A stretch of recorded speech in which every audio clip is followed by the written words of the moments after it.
Hello, this is Robert Matheson at Utah Tech University. Today we're going to take a look at the audition materials for the bass section of the 2025 Utah All-State Orchestra. The few things that I want you to take a look at first while you're looking at the audition materials pages.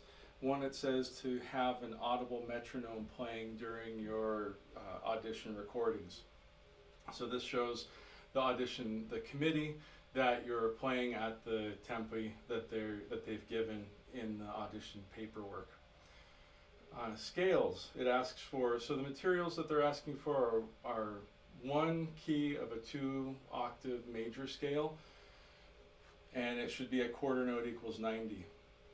While you're preparing for this, be considering what keys you're comfortable in and what register of the instrument you're comfortable in and what shows your abilities the best.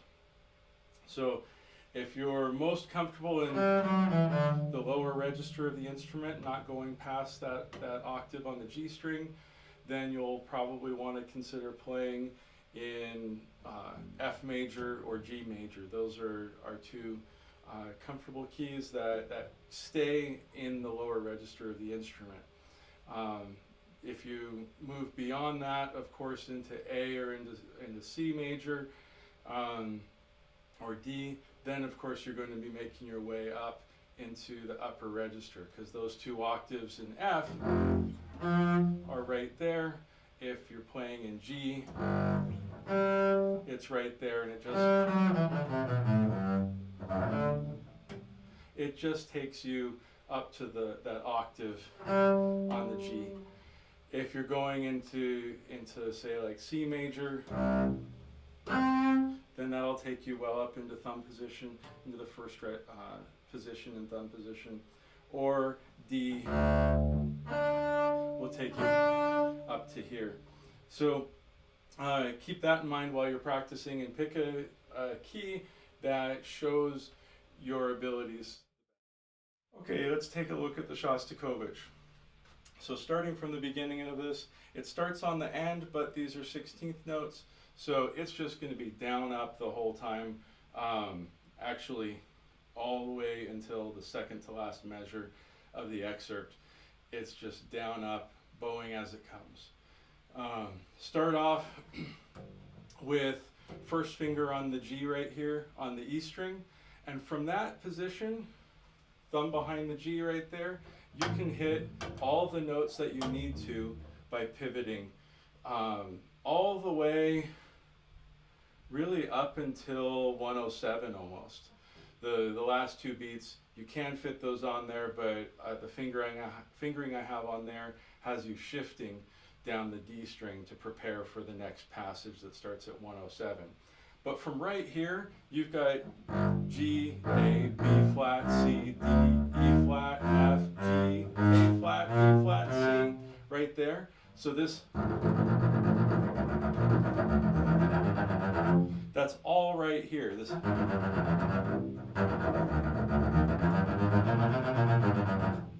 So all that can fit into this position of pivoting with your thumb behind the G. It's all right in there. And then and the stroke again is this: let your arm be engaged, your bow engaged, your arm weight into the string, and you don't want, the bouncing. It's once you get this up to tempo, it's going to be quite quick. So it's going to be, so you want to be ready to play with that stroke and not have your bow trying to get off of the string, because that takes time to get it back in, get it engaged, and get the next note started. Now, at 107, notice the F and the E flat measure before 107. I've got you shifting down the D string, the fingering that I have on there. And the reason why is so that you're ready for this.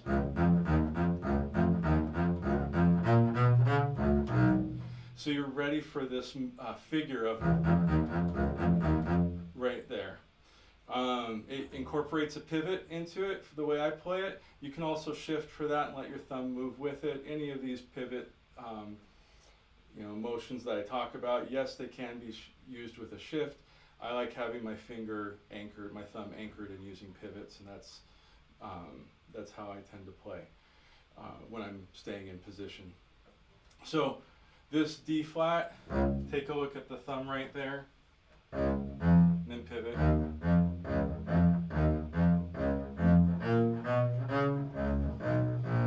I go up to 2 on the D flat simply because I don't like using a 4/4 shift if I can avoid it.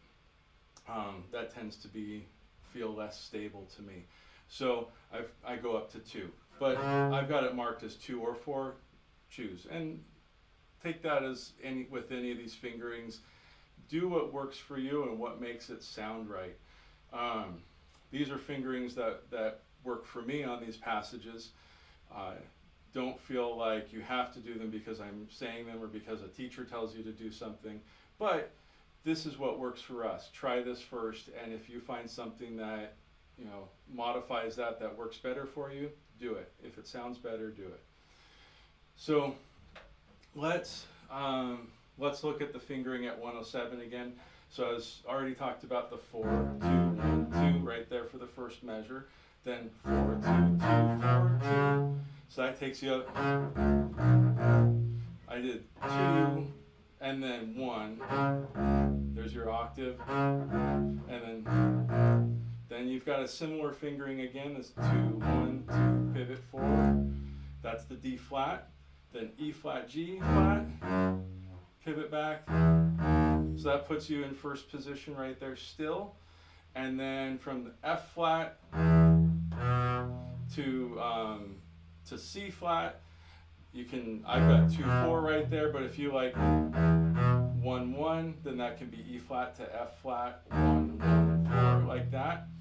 And then 2, push back, A flat, 1 right there, and then G, shift all the way up, your thumb slams right into the heel right there, and you're ready for 4 on the E. And then D, then shift back, C on 2, 1 on the B. Why 2, 1 and not like 4, 2 or something? It's because now with this 2, 1, and I guess it would work if you were doing 4, 2 as well.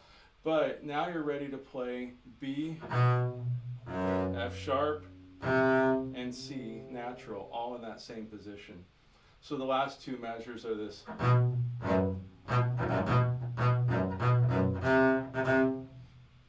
All in that same position, and you've just got fourths, and then this tritone, that tritone right there at the end. Okay, let's take a look at the Grieg now. Like I said before, the Grieg and the Shostakovich have very similar bow strokes to them, meaning that we're going to keep the hair engaged in the string, not bouncing off of it. Simply, one, because we want every note to be articulate and clean, and then also it's going to be quite quick.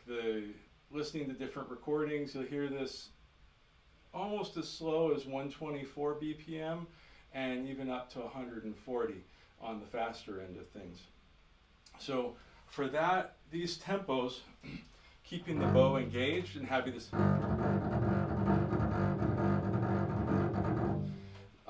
now with that in mind, I tend to try and avoid skipping over 2 strings and instead favoring a shift.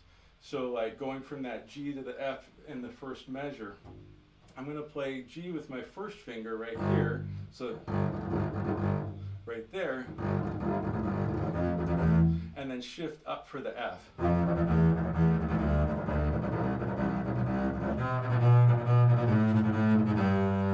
And then shifting up for the C, and then 2 on the B, shift, 4, and then 1 on the G. For a couple reasons. One, because of the right hand string crossing, I can avoid having to cross over the D string to the G while playing that.